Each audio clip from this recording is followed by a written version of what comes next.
ফসলের ইচ্ছা করবে নাজিদ লাহু ফি হারসি, আল্লাহ পাক বলেন আমি তার এই আখিরাতের ফসলের মধ্যে ভরপুর বরকত দিয়ে দেব।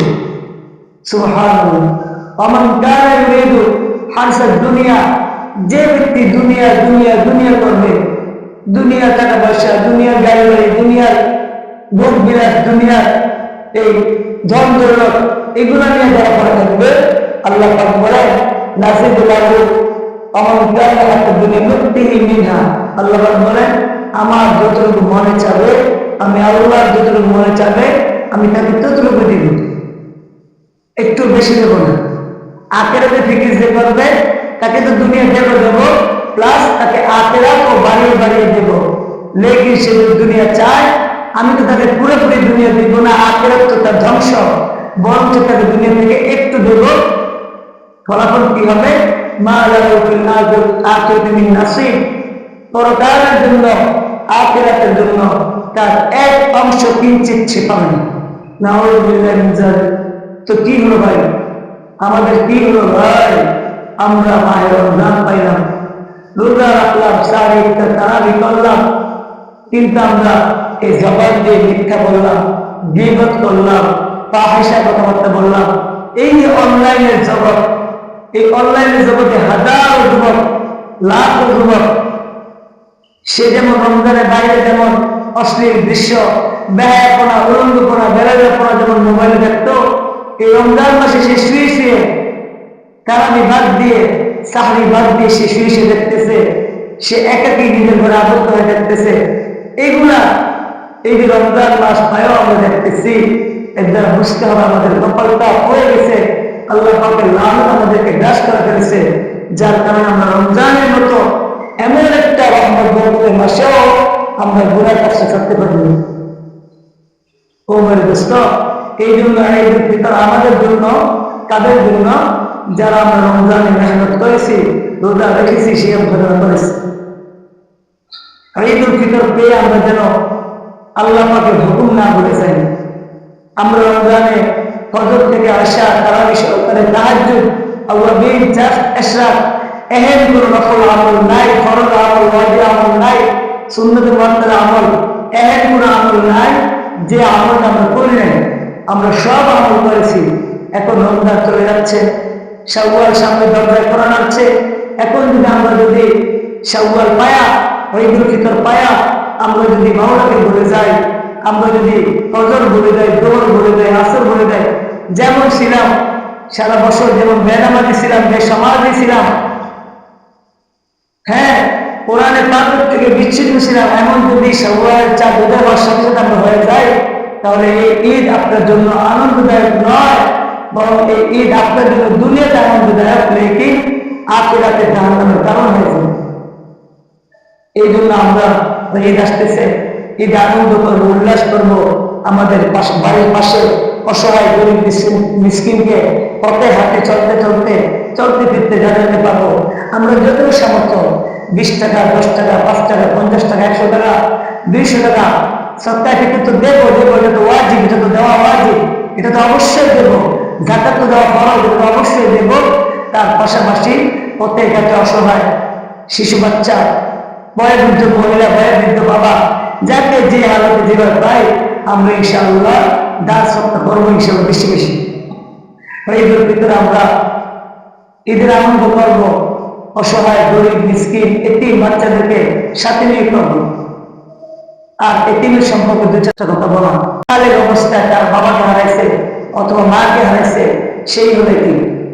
নাবালক অবস্থায়, যার বয়সটা 15 বছরে যায় নাই, 15 বছর পদার্পণ করে নাই, এরকম ছেলে হোক অথবা মেয়ে হোক, এই বয়সী 15 বছরের নিচে যে সমস্ত বয়সী বালকগুলো আছে, কিশোরগুলো আছে, তারা এতিম। এতিমের ব্যাপারে আল্লাহ তাআলা বলেন যে এতিমের মাল যে খায়, সে যেন জাহান্নামের আগুনটাকে নিজের উদরপূর্তি করে নিল। এতিমের মাল যে খায়, সে যেন জাহান্নামের আগুনটাকে নিজের পেটের মধ্যে 2 হাতে গলা দিয়ে ভরল। কথা বুঝতেছি তো আমরা? এতিমের হক, এতিমের মাল, এটা জাহান্নামের আগুনের সাথে তুলনা করা হয়েছে। এতিমের হকটাকে পুঙ্খানুপুঙ্খানু বুঝে দেওয়া। কোন এতিম বাচ্চা যদি তার বাবার পক্ষ থেকে এই পরিমাণ মিরাসের মালিক হয়, এই পরিমাণ ওয়ারিস হয়, এই পরিমাণ ওয়ারাসের মালিক হয়, যে পরিমাণ মালিক হওয়ার দ্বারা তারপরে যাকাত খরচ হবে, তাহলে ওই বাচ্চার পক্ষ থেকে, ওই বালকের পক্ষ থেকে যাকাত দেওয়া আছে। আর যদি এমন হয় যে তার বাবার নিজের কিছু ছিল না, ওই বাচ্চারও নাই, একটা ঘর নাই, একটা বাসস্থান নাই, একটা ভালো কাপড় নাই, কিছু পয়সা নাই, কিছু খাদ্য নাই, আসুন আমার দোস্ত, আমার বন্ধুরা, আসুন আমরা তাদের জন্য দানের হাত বিলিয়ে দেই, সহমর্মিতার হাত বিলিয়ে দেই, সহানুভূতির হাত বাড়িয়ে দেই। আমরা তাদের জন্য আমাদের দুইটা হাত বসাতে পারবে, তাদেরকে বলতে চেনে নেয় তারা আমার ভাই, তারা আমার বোন, তাদের সাথে আমার সাথে একটা মহাব্বতের সম্পর্ক বজায় রাখা, তাদেরকে একটু ভালোবাসা, তাদেরকে ভালো কাপড় দেওয়া, ভালো পোশাক দেওয়া, ভালো ঈদ সামগ্রী দেওয়া, যতটুকু পারি হোক তার জন্য 500 টাকা খরচ করি, হোক তার জন্য আমি 1000 টাকা খরচ করি, হোক তার জন্য আমি কিছু কাপড় কিনে দেই, একজোড়া জুতা কিনে দেই, কিছু ঈদের সামগ্রী তাকে আমি কিনে দেই। আহা, রাসূল বলেছেন, যেই বান্দা, যে উম্মত এতিমের মাথায় হাত বুলিয়ে দেয়, আল্লাহ তাআলা ওই এতিমের, ওই বান্দার হাতের নিচে যে হাত বুলিয়ে দিল, ওই বান্দার হাতের নিচে এতিমের মাথায় যত পরিমাণে চুল আছে, অত পরিমাণ চুল বরাবর সওয়াব আল্লাহ পাক তার আমলনামায় দিয়ে দিবে। সুবহানাল্লাহ। এতিমের মাথায় যে হাত বুলিয়ে দিবে, ওই হাতের নিচে যতগুলো চুল পড়বে, মাওলাই কারীম ওই পরিমাণ সওয়াব, ওই পরিমাণ নেকি তার আমলনামায় দিয়ে দিল। এই জন্য এতিমকে ভালোবাসা, যার বাবা নাই তাকে ভালোবাসা। আমরা যারা প্রাপ্তবয়স্ক হয়ে গেছি, আমাদেরও বাবা নাই, হ্যাঁ আমরাও নামে এতিম, কিন্তু আলহামদুলিল্লাহ আমরা একটা পর্দায় চলে আসছি। এমন এতিম, অসহায়, অবলা, বৃদ্ধা, বনিতা অনেক মানুষ আছেন যারা মানুষের কাছে দুটো হাত পাততে চায় না, যারা মানুষের কাছে হাত পাততে পারে না, যারা মানুষের কাছে হাত পাততে লজ্জা বোধ করে, কষ্টদায়ক মনে করে, আত্মসম্মান বোধে আঘাতখানা মনে করে। আসুন আমি একটি লিস্ট করি, এখন রমজান শেষ পর্যায়ে, লাইলাতুল কদর বিদায় হয়ে গেছে, আর একটা সম্ভাব্য রজনী আছে। আসুন আমরা একটু লিস্ট করি যে আমার বাড়ির পাশে, আমার মহল্লাতে, আমার গ্রামে, আমার এলাকাতে কয়জন গরিব আছে, কয়জন মিসকিন আছে, কয়জন এতিম আছে, তাদেরকে আমরা দেই, তাদেরকে আমরা কিছু দান সাদাকা করি, তাদেরকে আমরা কিছু আনন্দ ভাগী হই, তাহলে আমাদের এই ঈদ সার্থক হবে। তাহলে এই ঈদটা আমাদের জন্য অনাবিল সুখময় ঈদ হবে। আমরা ইনশাল্লাহ দেবো, তো আমরা সবাই ইনশাল্লাহ দেবো। যার যার স্থান থেকে, যার যার পজিশন থেকে, চাই সে যে বয়সী হোক। অনেক বাচ্চা এমন আছে যে তার বাবার টাকা পয়সা আছে, ওই বাবার তার সামনে আসতে লজ্জা করতে হয়।